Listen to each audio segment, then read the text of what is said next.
Right. So I think we're doubly blessed here, because normally with the Digital Futures program, certainly the ones I go to, I think normally we focus on one topic, but it's too cheap to say this is two for the price of one, because this is kind of well beyond measure, which we all know that is one of the issues with security. With security, the most important thing is continuing the learning, and the advantages here is having two colleagues new from a PhD point of view, but essentially what you're now seeing is freshly certified learning. This isn't just consultants, and I've done plenty of that, standing up, waving their hands, telling you stuff. This is got the kind of the rigor, the relevance, and that the cycle of underwritten proof put in, which is really, really important, especially if you've spent a rubbish morning arguing with people about security on Twitter. Or X. I'm a traditional, I'm still calling it Twitter. Hi everyone. My name is Omotolani Olowosule, and I'm going to be speaking about the emotional aspect of cloud security from a mindful lens. So my research it's funny because it tilts towards technical, so more like around incident response, and then also focuses on the behavioral side of things, right? So basically a short description of me. My name is Omotolani, and I recently just completed my doctorate degree in informational management from Loughborough University, cloud security, and I'm a security architect and cloud consultant. I'm a co-founder of CyBlack as well, and Cyberic, like my co-founder explained. CyBlack is literally aiming to help Black people, Black cyber professionals in Europe, also Africa as well, helping them with growing in their career and navigating this complicated dynamic environment. And my hobbies are cooking, traveling, dancing. I love to dance. And I'm a Manchester United fan. I'm so sorry, I needed to include this. So good to that. So, literally, this is a roadmap of what I'll be discussing today. I'll give you an overview of my research, a brief introduction to my literature review, my methodology, findings, discussion, implication, limitation, further research, and conclusion. Please bear with me, I'm discussing about emotions. So my research is quite colorful, because emotions can be a lot. You're happy, you're sad, so there's a lot of colors there. So why am I doing this? We all know that the buzz thing right now is cloud. Amazon, Azure, Google Cloud, IBM Cloud, Oracle Cloud. Everybody wants to be a cloud professional. Security people cybersecurity people want to come into cloud security. Software DevOps want to do DevSecOps, right? JRC want to do cloud governance. There's a whole lot of transition right now with the cloud. And one thing people don't understand is when they get in, they actually become less aware. Why? Because compared to traditional security, right, cloud is unique such that it involves three parties. The cloud users, who are most likely the professionals, the organization themselves, who hire these professionals, and the cloud provider, the cloud service provider. Now, when you're going to buy or purchase a cloud service, you as the end user is most likely not involved. It's senior management, right? They're the ones who have the meetings with the cloud service providers. Cloud service providers kind of sell them this concept of, oh, trust us. You can rely on us. You can depend on us. Come, your data is safe. Nothing's going to happen to your data. The board, the senior management takes this false reality that, wow, we're leaving traditional cybersecurity platforms and going to the cloud. Nothing's ever going to happen. It's going to be cheaper. It's going to be safer. We're fine, guys. You don't need to do so much. And then this mindset is kind of passed down to the supposed cybersecurity professionals themselves. So you see guys that come from enterprise, traditional, legacy infrastructures become more or less aware when they start to practice cloud security. Why? There's a third person involved. Somebody else is protecting us. We have some guardian angel in one data center somewhere around the world that is going to ensure that even if I'm careless with my password, they will make sure nothing happens. Unfortunately, it's a zero trust model. It doesn't work that way. Whatever happens, if you check the 3 platforms, IaaS, PaaS, and SaaS, they will always tell you something. Your application and data is your responsibility, not them. So nobody is going to protect your passwords. Nobody is going to protect endpoints. Nobody is going to protect your application. If anything happens to you, it is you. Recourse is to you. Unfortunately, we are not informed about that until an attack happens, and you see that in my research. And that is literally the motivation for my study. We need more awareness about this. Like my colleague already said, controls. We need to inform people that cybersecurity is not just some, I'm a cyber professional, I practice this. You actually have to practice what you preach. When you get into the organization, don't look at it as it's a day-to-day job. Literally, it's your life, and you don't know. Many implications come from an attack. Many people get affected. People die from an attack. So people need to take these things really seriously. The complexity of the cloud is one of the reasons why we need to improve the cloud, according to Kandukri. And it's very important because when there's an attack, you see the blame game happening. The cloud provider is saying it's not them, you are saying it's not you. It's very important for us to understand this. Previous literature around security have all identified gaps around cyber and information security, but like I said, cloud security is quite different. So this research focuses on cloud security. So it is very important and worth noting that the cloud security has a different operating model, which I explained earlier. So while often cloud computing requires services to be managed and secured by a third-party provider, as we are told, we still have our jobs or our role to play. So with the complexity of this model, cloud users must remain very, very mindful. And when I mean mindful, I do not mean salient mindful or mindful in words. I mean mindful in practice, conscious mindfulness, and I will explain that as we go further. What is my research question? I have 4 research questions. The first research question is, what do cloud professionals actually understand cloud security to be? Because you can't actually practice something if you don't make sense of it. So I wanted to understand their opinion or what they think cloud security is. And that was why I spoke to cloud-centric users. I didn't just speak to general IT. I didn't speak to IT generalists. I didn't go to data people. I didn't go to DevOps. I spoke with cloud architects, cloud security analysts, cloud DevOps guys, people who actually use the platform.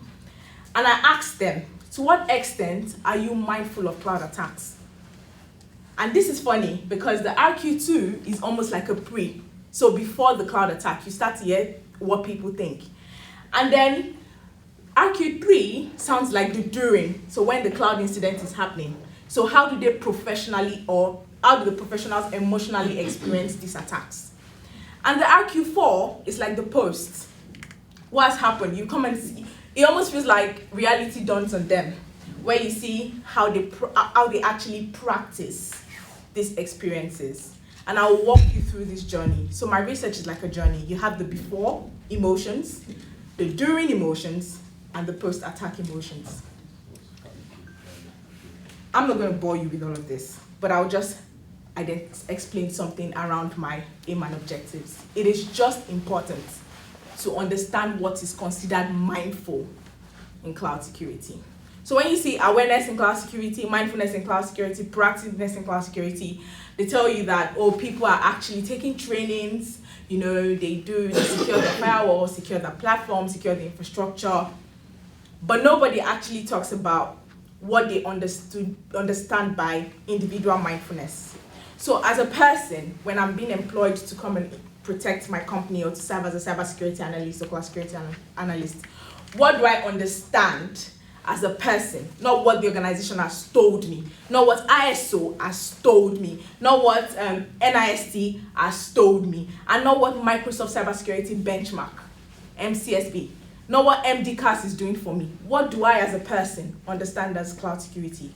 So if today I have an organization and my life, my family depends on it, am I going to protect it in a different way from what I currently do in this organization now? It's very important to understand it from a personal level. And it's really funny Because I'm sorry to say, IT professionals are one of the most careless and audacious people. They think they know all until something happens. Because I always tell people I speak with, cloud security is not a beginner role. You hardly see a beginner cloud security role. You can correct me if I'm wrong. Cloud security is quite, I won't say it's advanced, but it's almost an associate level role. Because the cloud is a complex environment. It's really abstract till you start to practice or use the portal. And you somehow have to have an understanding of networking, sysadmin, sysops, right? Firewalls, because cloud is really, so if you start to learn the fundamentals of cloud, the cloud providers immediately take you to VPNs, VPCs. They don't start from what is a switch, what is a firewall, what is DMZ. You're going straight to the product and how the products work with IT services. Now, knowing that this is not a beginner role, right? A lot of the people who practice or use the cloud are not beginners in IT. They have really massive level experienced professionals. But it's funny that these guys start to use the cloud and they become something else. They have so much audacity. And it's like, I know it. You can't tell me, I've protected it. It's really funny because some of the things they say or do before the attack is really different. And I remember during the interview, I had to blow out some words because it was a qualitative research. They were literally cursing themselves. I messed up. I can't imagine. I'm so ashamed. I hate myself. You will see all of that. And that's the reality, right? You don't know how technology is growing, so you don't know how much you don't know until an attack happens. And then you realize that you really don't know anything. So it's very important to understand that. Overall, my research, it started funny because I was looking at mindfulness and emotion, but something came out really unique in my research, and that's trust, right? So it's very important for us to understand the security boundaries. So my research kind of sheds light around the relationship between trust, mindfulness, emotions, around cloud experts, how they practice mindfulness, how they emotionally experience it, what their understanding of it, and how they would do better going forward. Like I said, my literature review is boring as well. It's literally psychology and behavioral. But there's something that stood out. Everybody, AWS, Google Cloud, everybody, one thing they will always say is, trust me, but verify. That's a disclaimer. Don't trust me completely. I'm not going to help you if anything happens. So trust, but verify. So literally, some people will tell you that, I'm a consultant, right? So I help companies, literally. So you see people go to PaaS. So we have the infrastructure as a service, platform as a service, software as a service. Tell me why people don't want to do infrastructure, because security is more in platform. Why? The cloud providers have more responsibility. What they don't tell you still is, we're taking care of the platform. Your application is your business. Your data is your business. I'm not going to manage your endpoints for you. But companies want to bypass that. They want to go maybe use SaaS applications rather. Why do I want to use SaaS? Because the only thing I care about is my password. I'll protect my password. I'll change my password. Won't you update your software? Patch management, won't you do that? Won't you ensure that your employees themselves update their passwords? There's a funny one, dumpster diving. Very common. How would you ensure that your employees themselves, even, when you print out stuff about your organization from the computer, how do they dispose them? They don't tell them. Cloud professionals just dispose whatever they want about the cloud. You see configurations about the cloud, how they've configured their system. They think once it's configured, it's perfect. You configure stuff, you print policies on how it's configured, on how your configuration should be on the cloud. You print it, dispose it, and you don't shred it. You don't take care of it. People come and they use that as a vulnerability. And that's what the cloud provider is telling you. It's not my business. I'll give you this platform. Trust me, but verify. So in bridging this gap, I've applied a cognitive concept called mindfulness, right? And what is mindfulness? According to Brown and Good, it's a receptive attention to awareness of present events and experience. When my supervisors told me, when I presented mindfulness to them and was speaking, when I first came, my understanding of mindfulness was yoga. I don't know if you guys know about yoga. Yeah. Like, you know, like silence, and I just have to be in like, you know, hotspot yoga in a quiet place. I'm in a serene environment. I'm wrong. Everybody's wrong.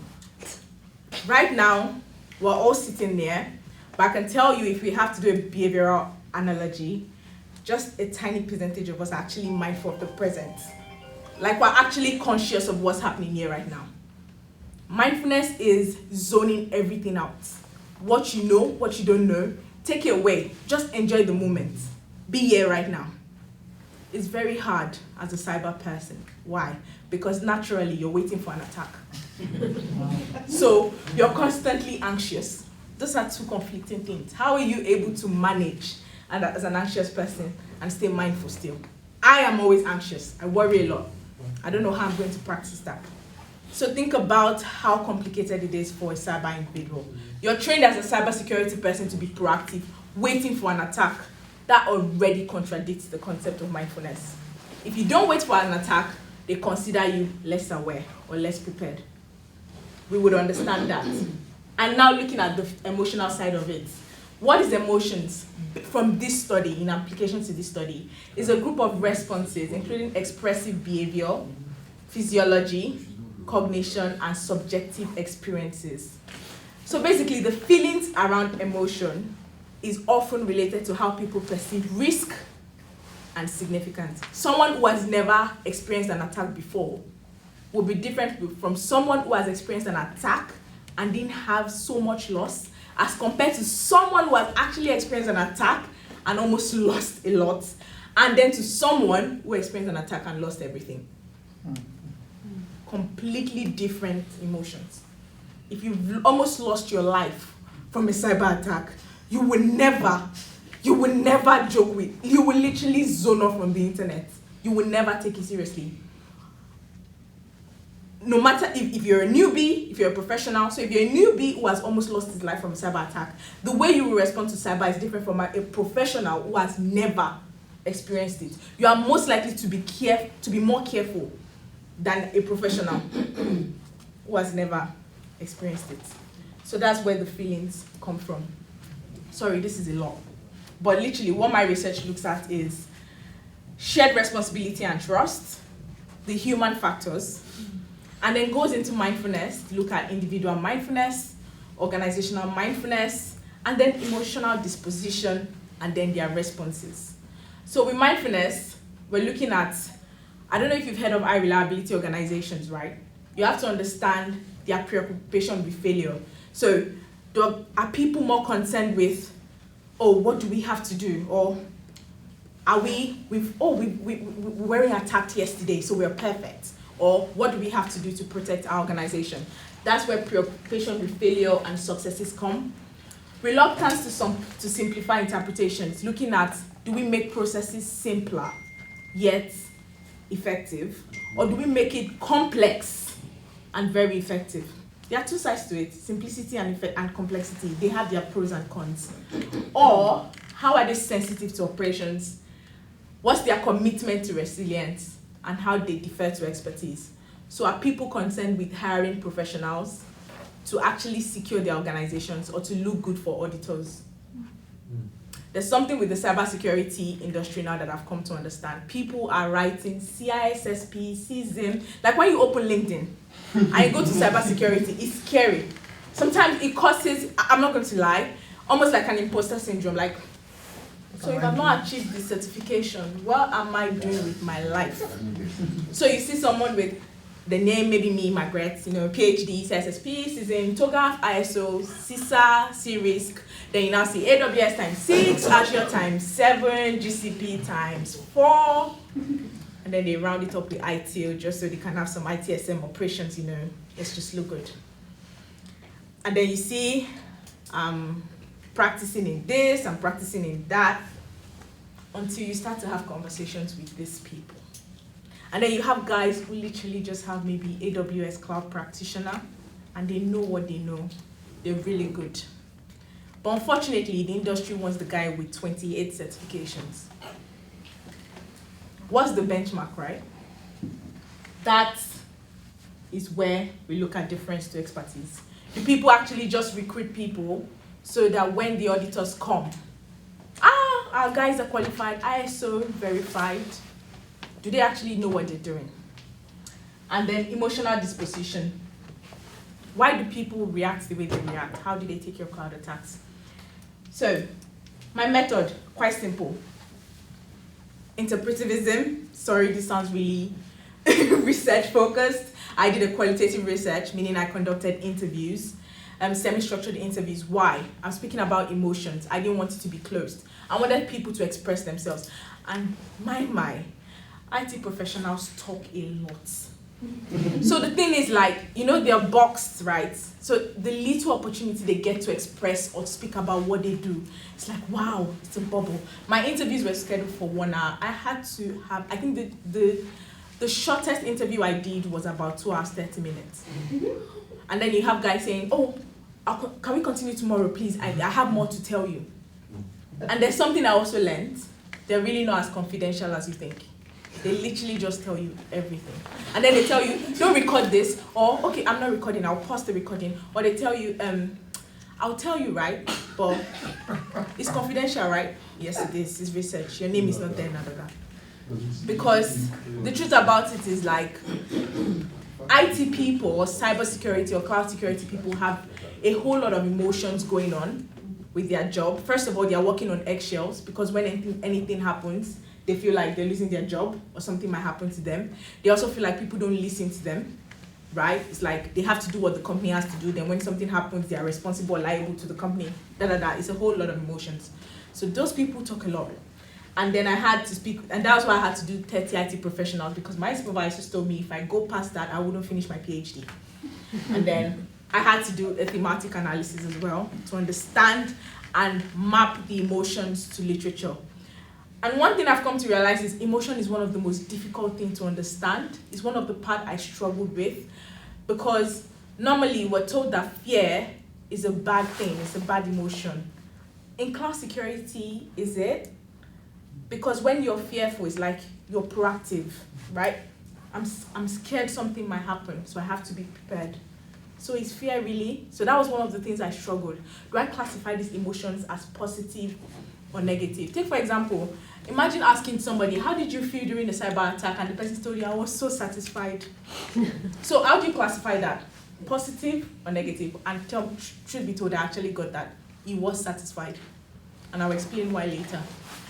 And that was one of the challenges I had. I didn't know how to classify such emotions. So this was the process I went through. I familiarized myself with the data, I developed my codes, identified my themes, reviewed these themes, defined the themes, and then I produced the report. Now let me go straight into my research. I had unique findings, right? These are pseudonyms though, not the real names. And the common emotions that came out from my research were happiness. And mind you, this was to a question. How did you feel when you experienced a cloud attack? I was happy. I was satisfied. I felt good. I was scared. I was disappointed. I was angry. I don't care. Those were common answers to it. To this question, I wanted to understand how they understand cloud security. And this is very good because you can see the first person says, I could almost be like the highest in terms of value for targets, right? Because if you're able to hack me, then you have access. This is self-awareness. And he also says, so I'm aware of my role and is why it is important for me to try as much as possible to engage in proper security practices. Now, there was something I also noticed. They kept asking, when I asked them questions, they kept saying, right? Almost like they're seeking validation from me. So if you see this, it says, I could almost be like the highest in terms of value of target, right? I can't answer that. You have to answer that. And it says, it's important for me to try as much as possible to engage in proper security practices, right? So it's like, why are you asking me the question? You know you have to do it. Those are unique nuances to my research. I had to put that there. Also, somebody else said, I think my company does a good job to educate us. They often send articles about the common cloud attacks and security threats. So the first part looks at individual mindfulness. The second part looks at how organizational mindfulness actually contributes to individual mindfulness. And then the last part looks at how cloud providers, rather than contribute to mindfulness, actually contribute to mindlessness. So it says, there's a trust relationship that is built with the cloud provider itself. That is funny. Now, looking at it, you have all of these accelerators can either contribute to mindfulness or mindlessness, depending on how you look at it. You have personal experiences, job roles, you have policies and standards, the culture, you have security tools, boundaries, resources, and all of that. All of this can determine or will determine how people would be mindful. Now, looking at the domains of mindfulness, right? We have awareness, knowledge, emotions, behavior, and this is what I explained earlier. So, people who expressed awareness kind of looked at things from orientation to the present. How are they presently involved? People with knowledge who experienced mindfulness from a knowledge lens were not speaking about what they know. They were more open to what they don't know. So that's where you see openness to novelty, ability to be aware and prepared for various types of incidents. People that showed awareness from the emotional side of things or mindfulness looked at things around sensitivity to context. So almost like how aware of them of situational context. And what do I mean by that? Someone who has been who has been a victim of a phishing attack will most likely be more conscious towards phishing incidents. So will be more prepared for phishing incidents as compared to maybe smishing.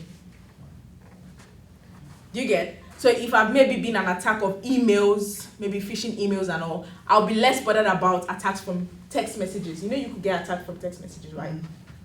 So there's like a boundary, and that's where sensitivity to context is. And then you have behavior. How alert are you? So how can you make sound decision even when you are anxious or at that moment? When there's a cyber attack, trust me, I don't know if anybody has experienced a cyber attack. It's terrible. A lot of people don't even remember. They have CISSP, but they can't remember what they've been taught. It's like they're running helter-skelter. And you will see different responses to that here as well. Now, one of the common things that also came out from my study is when I asked them, and I intentionally did ask this question, what attack did you experience that made you feel this way? The common attacks were self-inflicted attacks. I did not log out. I used the same password of my account to my Azure account. Microsoft told us to update something I did not update, but I called Microsoft and blamed Microsoft. And then, just funny, self-inflicted problems. However, before the attack, I asked them how they felt about what they know. And I know cloud security so much. I know about firewalls, and that's where you have the perceived knowledge. And then you hear things about, I trust the cloud provider. I even chose Amazon because of what my colleague told me, bandwagon. A lot of people don't know what cloud is. They jump on it. They choose their cloud providers because their colleagues have told them to do that. They also have overconfidence in their capabilities. Oh, I'm sure you checked my profile, right? I have 6 certifications in AWS, so I know everything about Amazon. And they assume that attacks are very simple. So they assume the simplistic nature of attacks. An incident happens. These were the responses. I felt guilty. I could have done better. A sense of disappointment. There was this guy, the director of the cloud team. He said he was ashamed. I'm sorry to use this word. He said, I felt stupid. And I felt helpless. It almost cost me my job. I also spoke with a guy who said he just finished therapy because he lost all his team members. The only reason why he wasn't fired was because he was not on duty that day. They all lost their jobs when the incident happened. Because clearly the cloud provider already told them, we told them what to do. And that was it. Post-incident, what happens? You see increased desire for growth. Oh, I don't know it. I actually don't know it so much. I used to think I know it. I don't anymore. There's more sense of awareness. So you see people back up their data now compared to before. There's a reduced trust in self-abilities, like they don't trust themselves enough anymore. They actually collaborate more with their team members. There's more maker-checker processes. Oh, do you really want to check what I've done? And there's improved security measures as well. So when an attack happened in an organization that I spoke to, there were different kind of emotions. We had people who were action focused, and we had people who were emotion focused. And that's where the concept of fear comes in. Now, is fear a good thing or a bad thing? Is trust a good thing or a bad thing? Is happiness a good thing or a bad thing? So now the guys who said, I was happy, I was excited, why were they happy? They wanted to validate what they know. So like when the attack happened and they were doing everything they could, it was some form of validation for them. Oh, I actually understand incident response. Good. My SOC analyst role is useful. So you see, those guys were action focused, right? They were more into investigation. There was a sense of urgency for them. I had people who said, oh, it is what it is. Attacks happen every day. I don't care.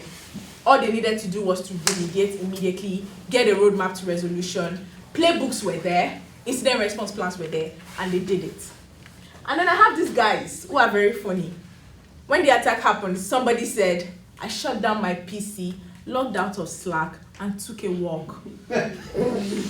Why did you take a walk? I had to repose, Omotolani.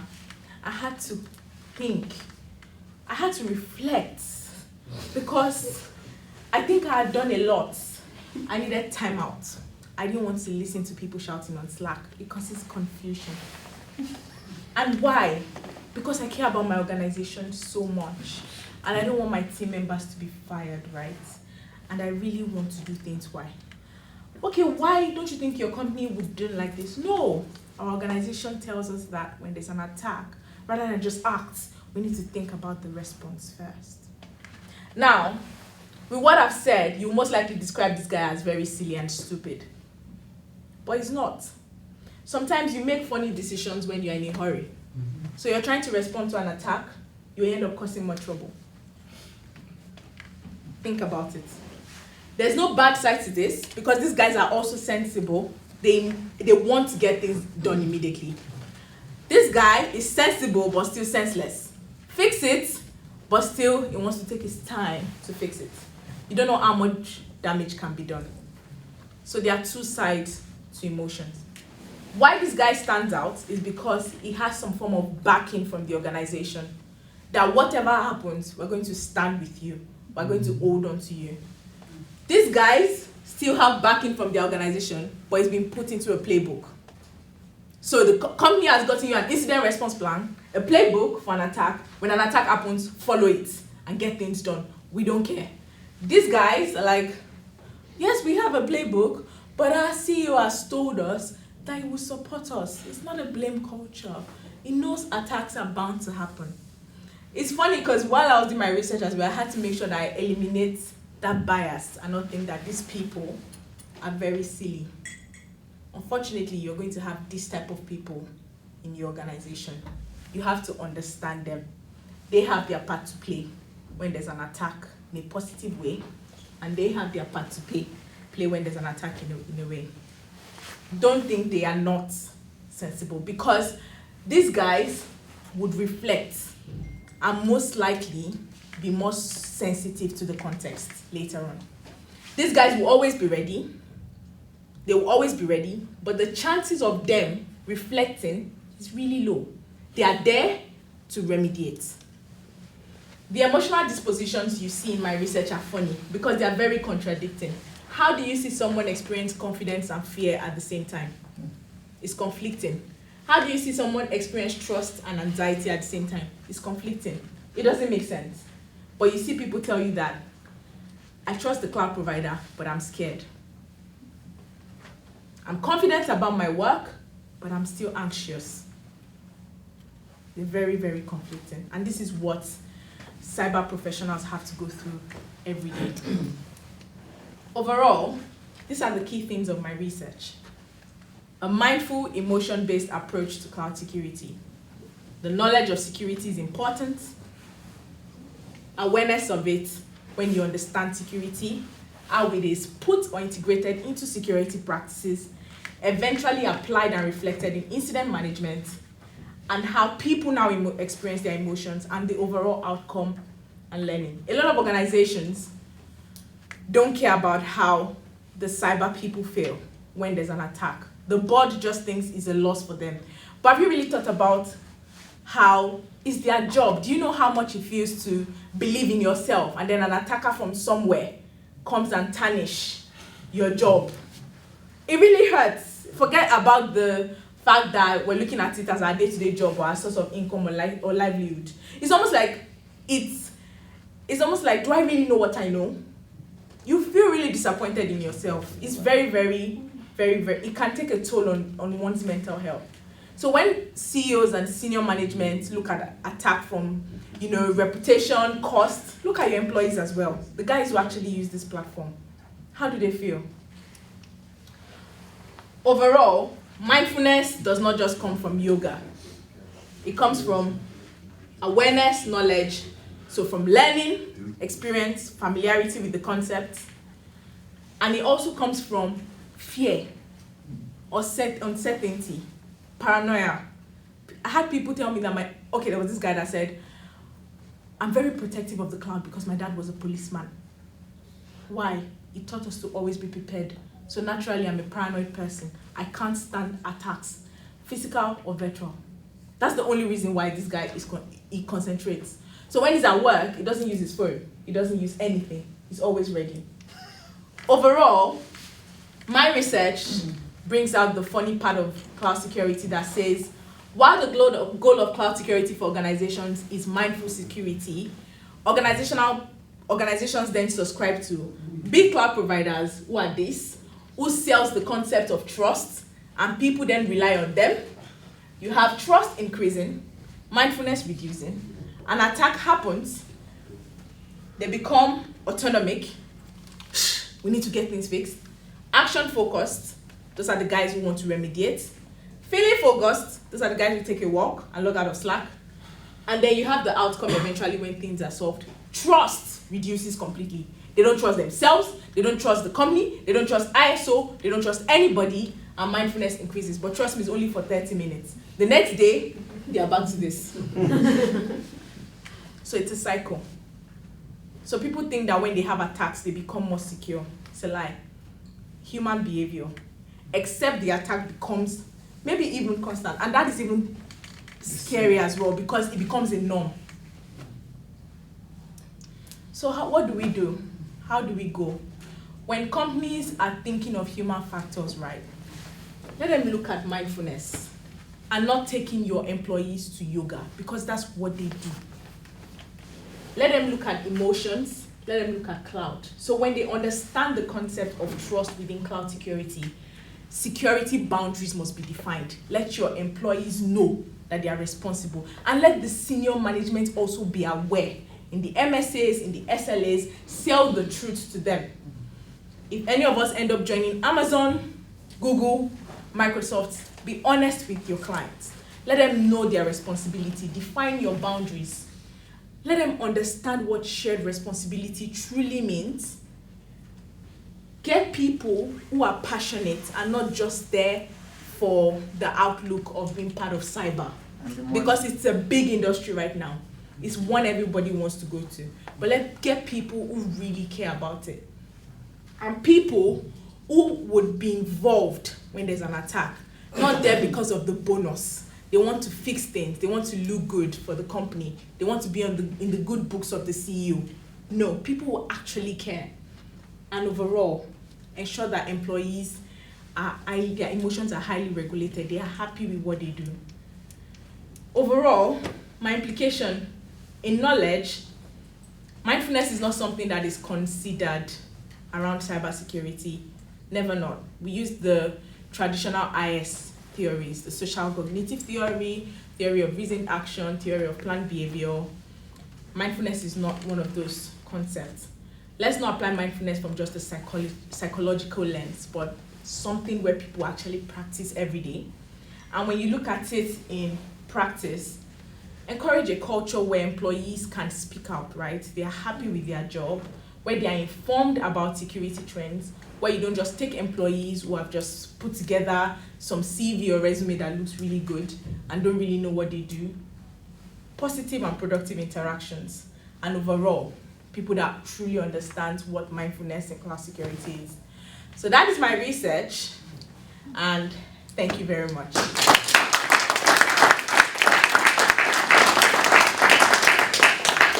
Brilliant. What an afternoon. I mean, carefully planned. We've got the structure and roadmaps of controls and the emotional intelligence side of stuff, of mindfulness. I mean, absolutely amazing. I mean, controls and emotional states. We run programs at the university and exercises to give people emotional inoculations. And this all kind of, I always think that things started back in 2008. People became really interested, I think, in 2008, when there was a whole load of child benefit records went missing. And somebody actually asked me, or said to me, oh, well, you wouldn't give that person a job. And I said, that's exactly the person I'd give a job to, because they've been through it. We all sit there with our textbook learning. And these are the people who have actually, and the different grades and the different people. I'm going to get a t-shirt. I've written this down. You don't know how much you don't know until an attack happens. Yeah, this solves it. Yeah, questions? Yeah. Fascinating. I'm just wondering what the difference is in terms of the size of the organisation.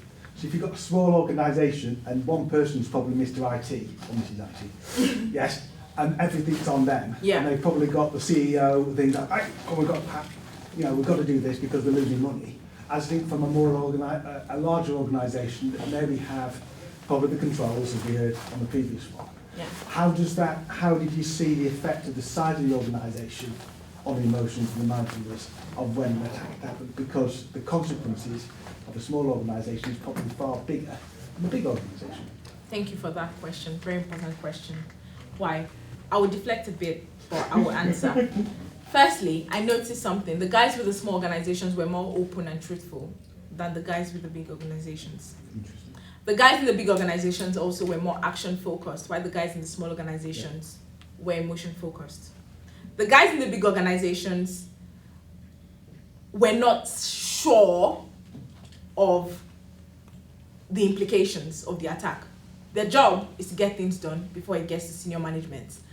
The guys in the small organizations or medium organizations wanted to learn from the attack, and that was why there was a lot of reposing, reflection, introspection. To answer your question, there's actually something that has to do with big and small organizations. So guys in the big organizations are likely to be more anxious. And why am I saying this? Because for them, their reputation is a big thing, not just to the company, but to them. You know, it's in their profile that there's a cybersecurity analyst of this Fortune 500 company. If something happens, everything is on you. So they're not really thinking about blame culture or whatever culture. We need to fix things. Startups or small organizations are more inclusive, right? They literally have their meetings in stand-ups. Some of them even speak with their CEOs. So when there's an attack, they can literally speak with the CEOs and everything. Also, a lot of the time, in small organizations, that guy is the CISO, is the security analyst, is the cloud security analyst, is most likely the database guy as well. IT guy. Is everything, right? The truth about it is that He's got anyone to complain to. he doesn't have anybody to complain to, literally. He's just going to get things done. He's most likely reporting to the CEO. Oh, CEO, so this is what might likely come from the attack and all of that. However, one thing I actually noticed is that the small organizations are more negligent. They think they have nothing to lose. So is that to do the risk? Yes. The risk culture as well? It has to do with the risk culture. Yeah. They have nothing to lose. The guys in the large organizations know they have a lot to lose. So those are the little observations from my study. Initially, I was going to focus on startups. But then, when I started to speak with large organizations, I noticed that I started to speak with small organizations. I wanted to experience something. And I spoke with one guy from a large organization, and I noticed his responses were very different from the guys in small organizations. And then I had a guy who actually was in a large organization and went to a small organization. So he has experience in both. And then he's telling you that, I really don't care That's the guy who said, I really don't care. Why? Because he has experiences in both. He has literally taken away all the knowledge he has from the large organization, and he doesn't care. He's now in the startup. That's his business. Do you get what I mean? So the culture overall, the risk culture will actually determine how people will perceive security. And that was why I didn't focus on individual mindfulness alone. Organizational mindfulness can actually determine or influence how mindful your employees will be personally. So there's the risk to it, there's the response to it, and there's the culture. There's so many factors to it. Yeah. And also, one last thing. When you're purchasing or getting a cloud service in a startup, everybody is most likely involved. Even you as a support guy, you're most likely going to be involved. In a large organization, it's not your business. Just the IT or the director of information technology just tells you, we're moving to Azure Cloud. And then there's a whole TOM, target operating model, going on. And then there's a workshop, and then there's training. You're just going there. So you're literally not even involved in the process, right? So all of that, those nuances, they have their pros and cons to it. So I'm not going to say, oh, security should be practiced this way, security should be practiced that way. Let people just understand the implication of things. It's very important. Fantastic. Did I answer the question? Yeah, well, as I've worked in both. I'm a startup now, I'm about to go to the cloud. And I'm doing everything. But yeah, and it's just interesting, but it is risk culture is quite important. It's very important. Yes, and consequences of failure or consequences of attack are significantly different. Startups are likely risk averse. Yes, and cost, I think time for one more question. Stuart, two more questions. Stuart, do you want to go first? You're probably just going to tell me that Doctor Who says that fear is a superpower. Fear is a superpower. It's actually, I'm just interested. We asked the chicken and egg question to your colleague, so I'm going to ask it to yourself. As a hiring manager in my last business, we hired very, I would say, non-normal people for their roles. We hired like IT help desk guys for SOC analysts and all. And I'm kind of reflecting now, think about why we hired those people, because they brought certain attributes. I'm wondering whether, as part of an interview process, we need to be looking at someone's emotional response in an attack kind of perspective. You know, in an attack, do we want someone who's going to go, oh my God, it's all on fire? Or do we want someone who's going to right, let's just get some stuff done, let's fix it. We could probably be better in hiring specific to a culture of a team. So if you understood your culture of your security team, you could hire better. How would you look at that from, obviously now you finished with this piece of research, how would you look at how that would look in an interview process as to needle into them a little bit more so that we can hire more effective people and probably more diverse people? So someone who hasn't got the right technical attributes but the right emotional attributes to be on the team. I think you actually answered that, because at the end of the day, you have to look at your risk culture. Yeah.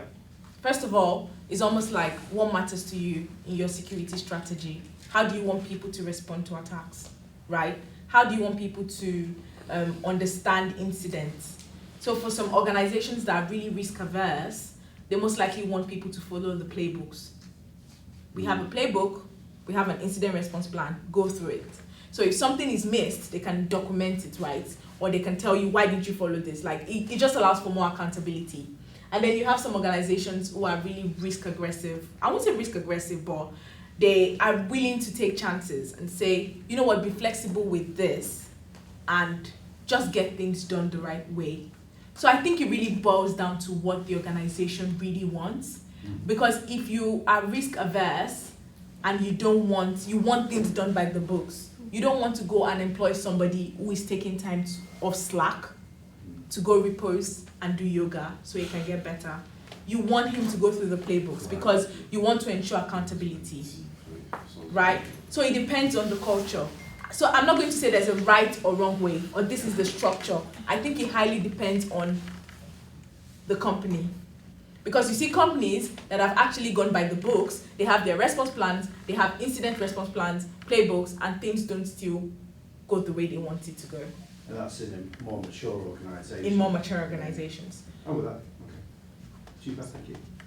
So did I answer that question? Yeah, probably. Thank you very much.